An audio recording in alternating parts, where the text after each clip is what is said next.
Hey everyone, welcome back to the channel. आज हम इस वीडियो में बुलिश स्पिनिंग टॉप कैंडल की बात करेंगे। देखिए, अगर आपको चार्ट पर इस प्रकार की कैंडल बनती हुई दिख रही है तो इस कैंडल को हम बुलिश स्पिनिंग टॉप कैंडल कहेंगे। इसकी जो बॉडी होती है, मतलब बॉडी की लेंथ आपको बहुत छोटी देखने को मिलेगी और जो ये विक होती है ये बॉडी से बहुत लंबी होती है। ये आपको ऊपर साइड भी देखने को मिलेगी और नीचे साइड भी आपको लंबी विक देखने को मिलेगी। मतलब जो ये बॉडी होती है ये ऊपर की जो विक है और नीचे की विक है इसके बीच में होती है। मतलब ये जो बॉडी होती है ये बीच में आपको बनती हुई दिखेगी। तो अगर आपको इस प्रकार की कैंडल चार्ट में बनती हुई दिख रही है तो उस कैंडल को हम बुलिश स्पिनिंग टॉप कैंडल कहेंगे। ये बुलिश स्पिनिंग टॉप कैंडल है। इसका मतलब यह होता है कि इस कैंडल के बनने के बाद प्राइस के ऊपर जाने के चांसेस होते हैं।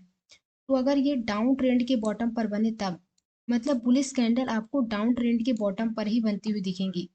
तो अगर डाउन ट्रेंड के बॉटम पर आपको इस प्रकार की कैंडल बनती हुई दिख रही है, चाहे वो रेड हो या ग्रीन हो, मतलब कलर मायने नहीं रखता। तो अगर आपको डाउन ट्रेंड के बॉटम पर इस प्रकार की कैंडल बनती हुई दिख रही है तो इसके बाद प्राइस के ऊपर जाने के चांसेस होते हैं।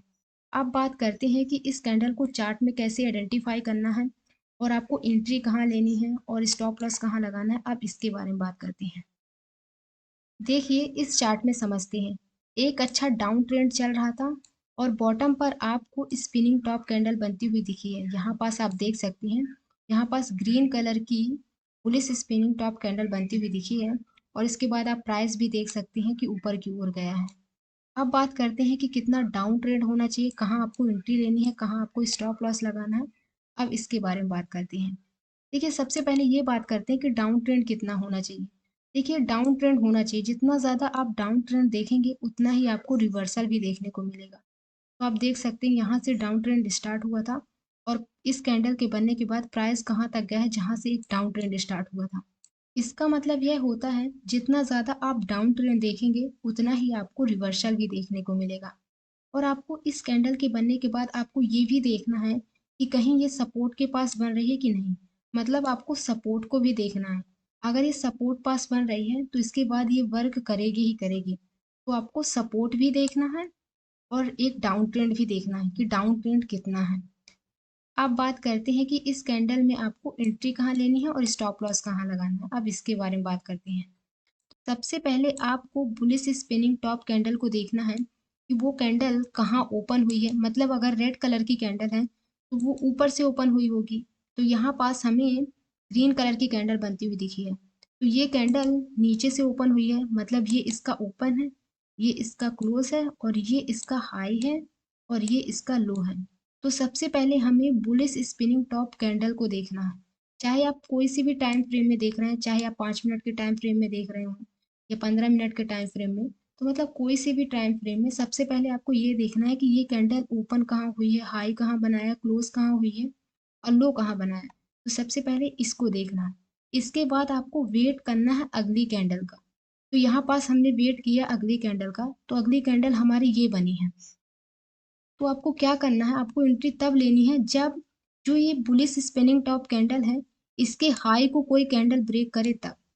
मतलब ये जो हाई है इसका स्पिनिंग टॉप कैंडल का, इसके हाई को कोई कैंडल ब्रेक करे, ये जो हाई है इसके हाई को कोई कैंडल ब्रेक करे तब आपको एंट्री लेनी है।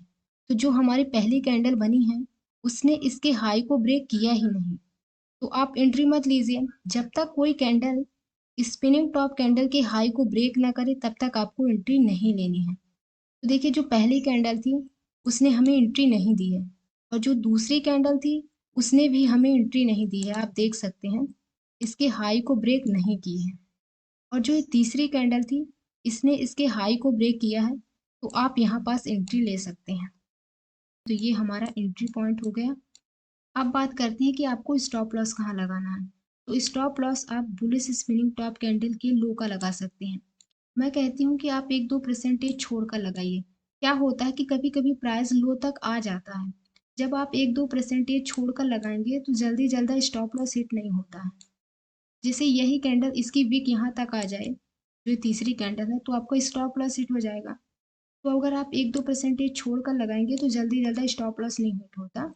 तो जैसा आपको करना हो, चाहे आप 1-2% छोड़कर लगा सकते हैं या आप इसके लो का लगा सकते हैं, जैसा आपको करना हो। तो आप लो का ही लगा लीजिए और एंट्री आपको तब लेनी है जब इसके हाई को कोई कैंडल ब्रेक करे।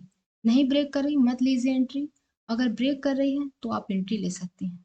तो आपको एंट्री यहाँ पास लेनी है और इसके बाद आप देख सकते हैं कि प्राइस ऊपर की ओर गया है और कहाँ तक गया है, जहाँ से एक अच्छा डाउन ट्रेंड स्टार्ट हुआ था। तो प्राइस वहां तक गया, इसके और ऊपर की ओर गया है। तो मतलब जहां से डाउन ट्रेंड स्टार्ट हुआ है वहां तक प्राइस जाएगा ही जाएगा। तो ये इस प्रकार से वर्क करती है। मैं एक और चार्ट दिखा रही हूँ जिससे आपको और अच्छे से समझ में आ जाए। देखिए हम इस चार्ट की बात करते हैं। सेकंड में इसको डिलीट कर, आप इस चार्ट में देखते हैं, देखिए डाउन ट्रेंड के बॉटम पर एक अच्छा डाउन ट्रेंड चल रहा था और बॉटम पर आपको स्पिनिंग टॉप कैंडल बनती हुई दिखी है और यहाँ पास रेड कलर की स्पिनिंग टॉप कैंडल बनती हुई दिखी है। और इसके बाद आप प्राइस भी देख सकते हैं कि ऊपर की ओर गया है और कहाँ तक गया है, जहाँ से एक अच्छा डाउन ट्रेंड स्टार्ट हुआ था। मतलब जहाँ से डाउन ट्रेंड स्टार्ट हुआ था वहीं तक प्राइस गया है। देखिए ये कैंडल वर्क करती है जब ये सही जगह पर बने तब। अगर ये डाउन ट्रेंड के बॉटम पर बन रही हैं तो ये वर्क करेंगी ही करेंगी, और कहीं सपोर्ट बास बन रही हैं तब तो और भी मतलब कंफर्मेशन हो जाती है कि ये कैंडल वर्क करेगी ही करेगी। और इसके साथ आप वॉल्यूम भी देख सकते हैं। तो ये कैंडल इस प्रकार से वर्क करती हैं। आई होप आपको ये वीडियो पसंद आई हो। इस वीडियो में हमने स्पिनिंग टॉप कैंडल की बात की थी। अगर आपको वीडियो अच्छी लगी हो तो प्लीज़ लाइक कीजिए। चैनल को अभी तक सब्सक्राइब नहीं किया हो तो चैनल को सब्सक्राइब कर सकते हैं और मिलते हैं नेक्स्ट वीडियो के साथ।